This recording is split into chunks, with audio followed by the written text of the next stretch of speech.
আজকে টানাই বলে নিজেতেই কাগজ দিয়ে বিড়িটা বানাই খাতে পারছে। আজ ওই টানাই তো এই কাগজ দিয়ে আর বিড়ি বানাই খাতে হইতো না। এখন বিড়ি বানাই বন্ধুর জন্য, তামুক দিয়ে কাগজ মশল দিয়ে টিক্কা মারে বন্ধু বানানি হয়ে গেছে। গানও শেষ, আমার মুসরানি বানানো বিড়িও শেষ। আমাদের বন্ধু কেউ আসে না। যাই হোক, নিজের বিড়ি নিজেই ধরে টান মারি।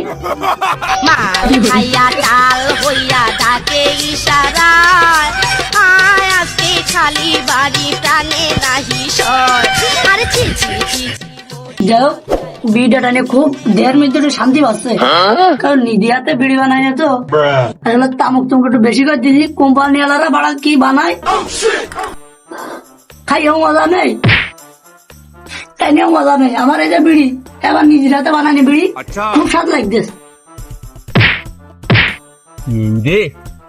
সানি মুল আবার বিড়ি খাওয়ার দাওয়াত দিল, বিড়ির আবার দাম, মাগনা একটা বিড়ি। আবার বসে রয়েছে কেন?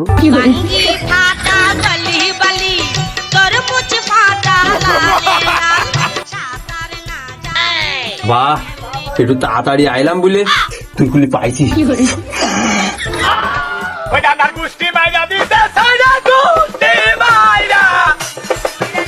কি কাজ জানি এখন তো বানাইছি তোরা তামিম জন্য আসি আবার নিয়ে নিজে মনে কারেন্টের মতো গেল আর আসলো কাজ করলে গিয়ে তার নিজের ভালো কথা। একা আসলি গান সেটা কই তামিম কই? তা আমি কেমনে কব, ওই শুয়েছিলাম বাড়ি, বউ জাটা মেরে কলে গরুটা বাঁধতে আসো, তাই বাঁধতে গেলাম, কুটো মারতে মারতে তোর কথা মনে করলো, তা এসে সিটিয়ে বুড়িয়ে চলে আসলাম, আসি বিড়িটা কাটি খালাম। আর কি বাড়িতে কি আর বিহার একটা বিড়ি আছে কাছে, চলো বাগানের দিকে বসে খাওয়া হবে।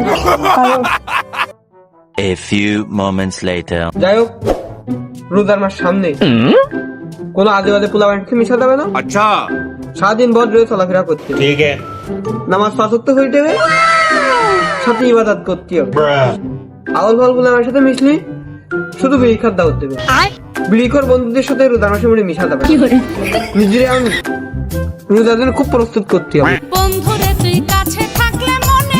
কি রে বন্ধু, হুজুর নয় কি করে? হুজুরের মতোই তো দেখা যাচ্ছে। হুজুর মানুষ বসে রয়েছে, মনে হচ্ছে কোন কি রুবাইন সাহেব। চল দুজনের সালাম একটা দিয়ে আসি।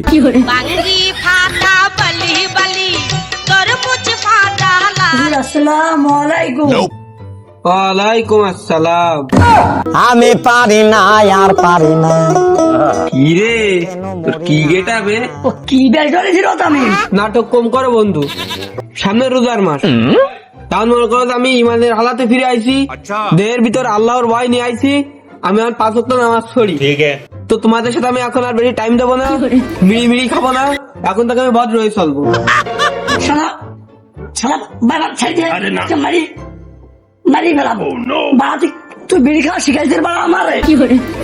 শালা ছাড় দে আর এ করলে হয়, একটু বাধা সৃষ্টি কর। শালা তুই আমার বিড়ি খাওয়া শিখাইছিস কি করে? বিড়ি খাওয়া শিখাইলি, এরপরে এই যে তুই এখন হুজুর হয়ে গেলি, মানছি করে যাবে 3 রাস্তার মোড়ে এই বিড়িটা নিয়ে এলাম, গোপাল বিড়ি 199। তুই তো এইটাই আমার শিখাইলি। তোরে কথা কান শুনে আমার দেহ খুব কষ্ট পাইছে। গোপাল বিড়ি 199, হ্যাঁ খুব কষ্ট পাইছে, হাত কানও খুব কষ্ট পাইছে। থাক বাড়া, তোর বিড়ি খেতে না, চলে গেলাম। শোন বন্ধু, তুই হয়তো আমার উপর রাগ করতে পারি, কারণ আমি তোর সাথে বিড়ি খাতে যাচ্ছি না, কিন্তু একটা জিনিস ভেবে দেখ, আমরা দীর্ঘ 12 মাস কিভাবে অন্যায় অপদস্থ হবে, ভয়ানক ভাবে মানুষের সাথে সিটারি বাটপারি, বিড়ি সিগারেট, কত অন্যায় কাজ করে বেড়ায়, কিন্তু দীর্ঘ 1 বছর পরে আমাদের মাঝে মাহে রমজান আসে। তো আমরা সবাই যদি একসাথে এভাবে আল্লাহর পথে ফিরে আসি, তাহলে আল্লাহ আমাদের উপর রাজি খুশি হয়ে যাবে। তো বন্ধু, তারা রাগ করিস না, দেখ তোরাও যদি চাস, তোরাও আল্লাহর পথে ফিরে আসতে পারবি। 5 ওয়াক্ত নামাজ পড়, দেখি মন মানসিকতা সবসময় সুন্দর থাকবে, মানুষের সাথে ভালো ব্যবহার করার চেষ্টা কর। ঠিক কথাই বলেছিস বন্ধু, আমরাই খারাপ ছিলাম, আমরাই সবচেয়ে খারাপ। আজ তুই ভালো হয়েছিস, আমরা তোকে ভালো হতে দিচ্ছি। যাই হোক, কত কথা না, আজকে তোমাদের বিড়ি আনছিলাম, বিড়ি আজকে খাবো না, বিড়ি ফেলাই দিচ্ছি। চলো, মাগরিব রোদ হয়ে গেছে, আমরা সবাই একসঙ্গে মাগরিবে নামাজ পড়তে যাই।